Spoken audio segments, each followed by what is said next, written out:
आज प्रधानमंत्री मोदी ने यशोभूमि से ऐलान किया कि अगर गरीबों और पिछड़ों के पास गारंटी नहीं है तो उनकी गारंटी एक गरीब का बेटा है।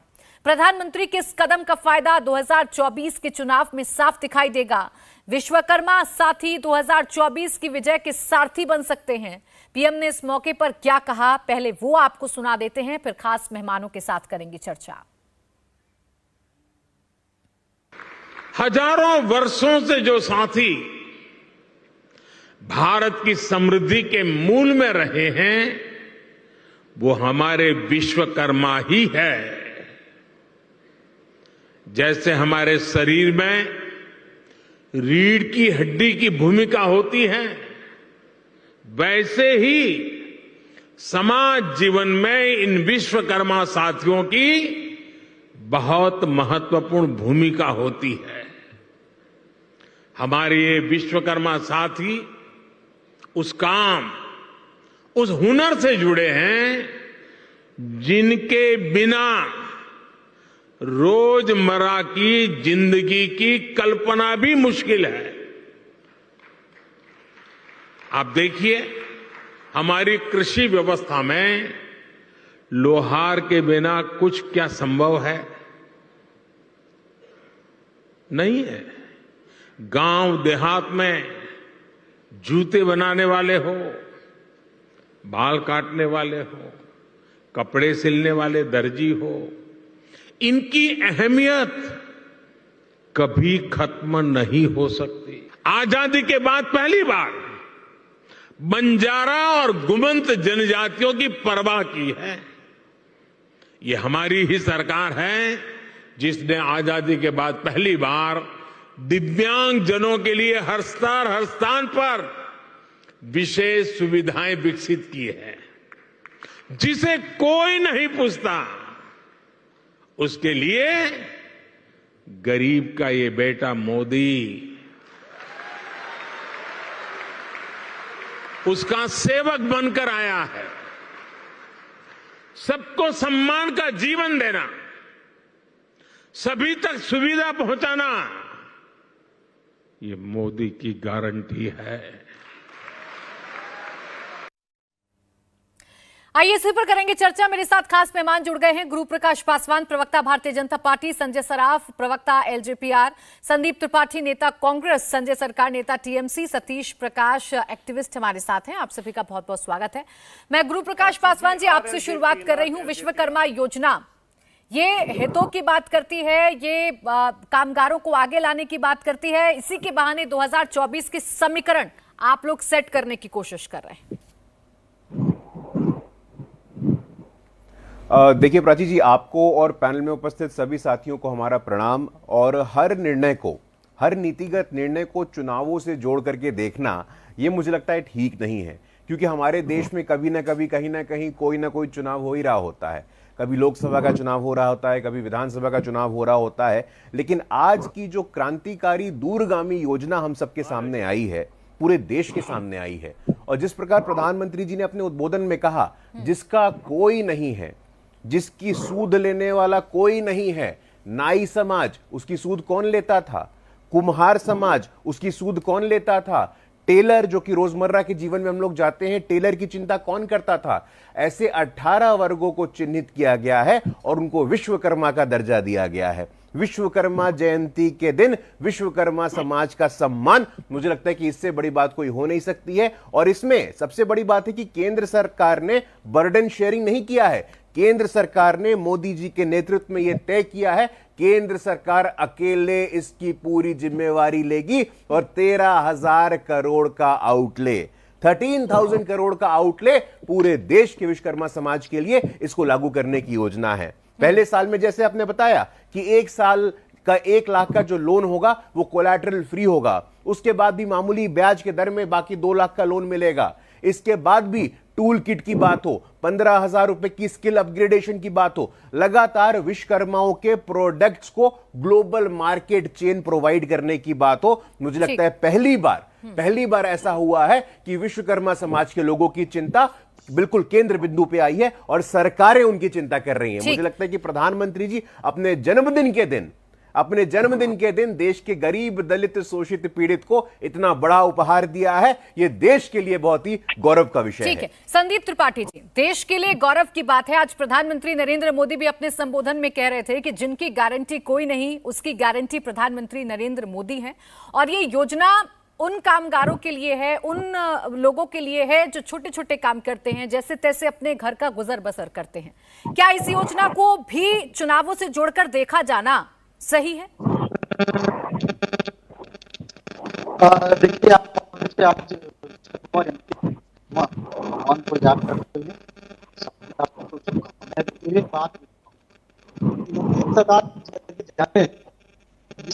संदीप जी, मैं लौटूंगी आपके पास। आपकी आवाज मुझ तक ठीक से नहीं पहुंच पा रही है। मैं आपके पास आऊंगी, उससे पहले मैं सतीश प्रकाश जी के पास चली जाती हूं। सतीश प्रकाश जी, क्या ये योजना वाकई में ओबीसी हितों के लिए नहीं है, वाकई में उन लोगों के हितों के लिए नहीं है जो अपना गुजर बसर करते हैं अपने हुनर के आधार पर, अपने काम के आधार पर? उन्हें आगे हाथ पकड़कर लाया जा रहा है, उनके हितों के लिए योजना बनाई गई है। इसमें क्या वोट बैंक वाली राजनीति को देखना सही है? नहीं, देखिए, कोई भी सरकारी योजनाएं जो बनती है, जिस वर्ग के लिए ये योजनाएं बनती है, आमतौर पर उसके हितों को ध्यान में रखा जाता है। आज प्रधानमंत्री जी ने बड़ी साफगोई के साथ कहा कि मैं ऐसे भारत का निर्माण चाहता हूं कि जहां जो जूता बनाने वाले का बेटा है वो जूता ही बनाए, दर्जी का बेटा दर्जी बने, नाई का बेटा नाई बने, तेल बेचने वाले का बेटा तेली बने। तो ये व्यवस्था है ना, यही सनातन व्यवस्था है। सनातन व्यवस्था में हर व्यक्ति के काम बटे हुए हैं कि किसको क्या काम करना है, और उसी सनातन व्यवस्था का निर्माण देश के प्रधानमंत्री जी अपने सपने के अनुसार करना चाहते हैं। देखिए, मेरा कहना यह है, देखिए सुनिए, अब आप इस मार्केटिंग व्यवस्था से बाहर निकल के आइए। उस विश्वकर्मा जाति में बहुत सारी ओबीसी की जातियां आती हैं, और वो ओबीसी की जातियां प्रधानमंत्री जी से ये निवेदन कर रही हैं 2014 से लेकर आज तक कि उनकी जातियों का जनगणना, उत्तर भारत में जातीय जनगणना की मांग के चक्कर में आपने देश की जनगणना को भी बुला दिया। जब इस देश का ओबीसी ये चाहता है कि सरकारी योजनाएं कब बनेगी, सरकारी योजनाएं तब बनेगी कि जिस वर्ग के लिए आप योजनाएं बनाने हैं उसके आंकड़े आपके पास है या नहीं है, उसके लोग की आर्थिक स्थिति क्या है, उन लोगों के बीच में एजुकेशन है या नहीं है, क्या जो सरकारी योजनाएं। जी सतीश प्रकाश जी, मेरा सवाल आपसे ये है कि आपने इस योजना को सनातन से कैसे जोड़ा? और दूसरी बात ये कि अगर किसी का हित हो रहा है, सर एक मिनट, अगर किसी का हित हो रहा है तो आपको ये कैसे लग रहा है कि ये जाति प्रथा में धकेलने की बात की जा रही है? यहाँ तो एक परिवार को हाथ पकड़कर आगे लाया जा रहा है, आर्थिक तौर पर मजबूत बनाया जाएगा, उसे ट्रेनिंग देकर। भाई सुनिए ना, सुनिए, कुम्हार का बेटा कुम्हार बने, है ना, जो दलित है उसका बेटा जूता बनाने वाला मिले, नाई का बच्चा बाल काटने वाला मिले। कैसे? तो यही व्यवस्था है ना। सतीश प्रकाश जी, इस योजना से आपको ये कैसे समझ में आया? सर सुनिए ना सतीश प्रकाश जी, एक सेकंड सुनिए सर, एक सेकंड सर, मुझे जो योजना में समझ में आया, एक मिनट सर, परिवारों को चिन्हित किया जाएगा और उन परिवारों के एक सदस्य को ट्रेनिंग दी जाएगी। सुनिए ना सतीश प्रकाश जी, आप भी बोलेंगे, मैं भी बोलूंगी तो चर्चा हो नहीं पाएगी। एक सेकेंड सतीश जी, आपको मेरी आवाज नहीं मिल रही है? आवाज नहीं मिल रही है आपको मेरी?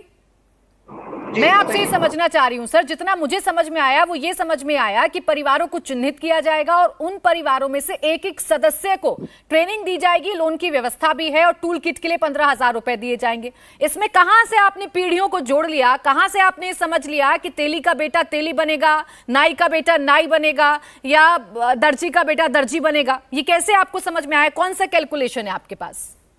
देखिए, मैं एक बात कहता हूं कि देश आजाद हुआ लगभग 76 साल देश को आजादी हुई। जो सामाजिक रूप से कमजोर वर्ग थे, जो आर्थिक रूप से कमजोर वर्ग थे, उनके जीवन में जो भी परिवर्तन आया, कहीं ना कहीं सरकारी नौकरियों में, सरकारी व्यवस्था में शामिल होना, उन्होंने एजुकेशन ली। आज भारत सरकार ने जो नई एजुकेशन पॉलिसी बनाई है, मैं मेरठ या उत्तर प्रदेश की बात नहीं कर रहा हूं, पूरे उत्तर प्रदेश के तमाम शिक्षण संस्थान बंदी की ओर चले गए हैं। तमाम एडमिशन क्लासेस जो है कहीं नहीं हो पा रही, एडमिशन कहीं नहीं हुआ। मैं इस योजना के बारे में आपसे समझ रही थी, अब आप दूसरी व्यवस्था पर चले गए सतीश प्रकाश जी। लेकिन चूंकि आपने एक सवाल उठाया है, उस सवाल का जवाब मुझे गुरु प्रकाश जी से लेना है।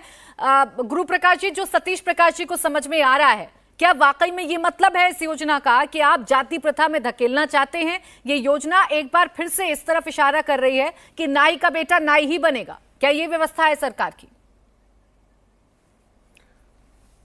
नहीं, देखिए प्राची जी, मैं बहुत ही धैर्य और गंभीरता के साथ उनकी बातों को सुन रहा था और बहुत ही दुखद और दुर्भाग्यपूर्ण है। देखिए, तेली का बेटा गांजी तेली का बेटा, पिछड़े वर्ग में पैदा हुआ बेटा आज इस देश का सबसे ताकतवर प्रधानमंत्री बना है, तो तेली का बेटा देश का प्रधानमंत्री बन सकता है। उड़ीसा के पिछड़े क्षेत्र मयूरभंज के संथाल आदिवासी की बेटी संविधान के सर्वोच्च स्थान पे पहुंची है, तो अब पहुंची है, तो गरीब, दलित, पिछड़े, शोषित, वंचित, पीड़ित आज प्रधानमंत्री बन रहे हैं, राष्ट्रपति बन रहे हैं। भारतवर्ष के इतिहास में पहली बार, मेरे मित्र अच्छे तरह से जानते हैं, इनको पता है कि पहली बार ओबीसी समाज के 27 मंत्री केंद्रीय मंत्री परिषद में अब शामिल हुए हैं। मैं बताना चाहता हूं उनको, आप उत्तर प्रदेश की बात कर रहे थे, उत्तर प्रदेश के राजनीतिक इतिहास में पहली बार 3 दलित समाज की बेटियां मंत्री बनाई गई हैं। तो बार बार सनातन पे आक्रमण करना, सनातन से आप लोगों को समस्या है, मैं जानता हूं, लेकिन सनातन में रामायण की रचना किसने की थी? महर्षि वाल्मीकि किस जाति से आते थे? मैं बीच में नहीं बोल रहा था साहब, अब आपने बोला है तो जरा प्राची, आपने पूछा है, आपने बोला है तो सुनने का धैर्य का थोड़ा परिचय दीजिए। सवाल उनका ये है ना कि आप लोग जाति जनगणना से हमेशा भागते रहते हैं और बात करते हैं कि आप ओबीसी समाज या पिछड़े वर्गों के साथ खड़े हैं। प्राची जी, सवाल नहीं खड़ा होता है, सवाल नहीं खड़ा होता है। ओबीसी समाज का कल्याण, ओबीसी समाज का विकास पिछले 9 वर्षों में जितना हुआ है, मैं खुली चुनौती देकर के बोल सकता हूं आपको। 27 ओबीसी समाज के केंद्रीय मंत्री परिषद में अब आए हैं, पहले नहीं आए थे। नीट हो, एम्स हो, हर परीक्षा में ओबीसी समाज के लोगों को प्रतिनिधित्व अब मिल रहा है। National commission for backward classes, NCBC को कॉन्स्टिट्यूशनल स्टेटस, संवैधानिक दर्जा। अब मुझे पासवान जी आपको बीच में रोकना पड़ रहा है क्योंकि बाकी मेहमानों को भी चर्चा में ले आती हूं। सतीश प्रकाश जी, बहुत छोटा सा कमेंट करिएगा क्योंकि मेरे बाकी मेहमान भी इंतजार कर रहे हैं। एक छोटी सी बात ऐड करना चाहता हूं। हाँ, बोलिए बोलिए। गुरु प्रकाश जी ने एक बात कही है उत्तर प्रदेश के मामले में। उत्तर प्रदेश में दलित की बेटी बेबी प्रसाद मौर्य जी, वो उत्तराखंड की राज्यपाल रही है। आपने पिछला चुनाव दलितों को प्रभावित करने के लिए आपने ये वादा किया था कि बेबी प्रसाद मौर्य जो है वो उत्तर प्रदेश की उप मुख्यमंत्री बनेगी। उनको मंत्री कौन सा बनाया? बाल पुष्टाहार, जहां कहीं उसका ना बजट दिखाई देता ना पुष्टाहार दिखाई देता। मेरा कहना यह है कि आप, ठीक है, आप एक राजनीतिक दल को रिप्रेजेंट कर रहे हैं, मेरा कहना यह है कि देखिए विश्वकर्मा दिवस के नाम के मौके पर किसने वादा किया था, मैं ये आपसे पूछूंगी सतीश प्रकाश जी। उससे पहले मुझे जरा आगे मेहमानों के पास जाना है। मैं रुकिए सर एक सेकंड, मैं आपको अब बीच में रोक रही हूँ क्योंकि आप सनातन को इस योजना से जोड़ रहे हैं। आपसे बहुत सारे सवाल है मेरे। उससे पहले संदीप त्रिपाठी जी, एक सेकंड। संदीप त्रिपाठी जी, विश्वकर्मा योजना या सरकार कोई भी योजना लेकर आती है तो उसमें आपको चुनावी फंडा या चुनावी एजेंडा कैसे नजर आ जाता है? विश्वकर्मा योजना जिसमें विश्वकर्माओं को जोड़ने की बात कही जा रही है, कामगारों को जोड़ने की बात कही जा रही है, उन्हें लोन देने की बात कही जा रही है, ट्रेनिंग देने की बात कही जा रही है, इसमें क्या कुछ भी सही नहीं लगता कांग्रेस को? माध्यम में पहली बात तो विश्वकर्मा जयंती की ढेर सारी शुभकामनाएं एवं बधाई। एक बात कहूंगा प्राची जी कि उसमें 140 जातियां हैं। संदीप त्रिपाठी अगर दर्जी का काम करना चाहें तो उसका लाभ नहीं ले सकते। क्यों? मतलब हम दर्जी का लाभ नहीं ले सकते। अगर आपकी जातियां योजना नहीं है तो आप 140 जातियां क्यों रख रहे? फिर आप कहां पर है? लेकिन आप तो सनातन परंपरा जो भी हमारे साथी ने इस बात का जिक्र किया कि जिस प्रकार से पंडित जी एक अपनी ब्राह्मणी व्यवस्था में पूजा ठीक है।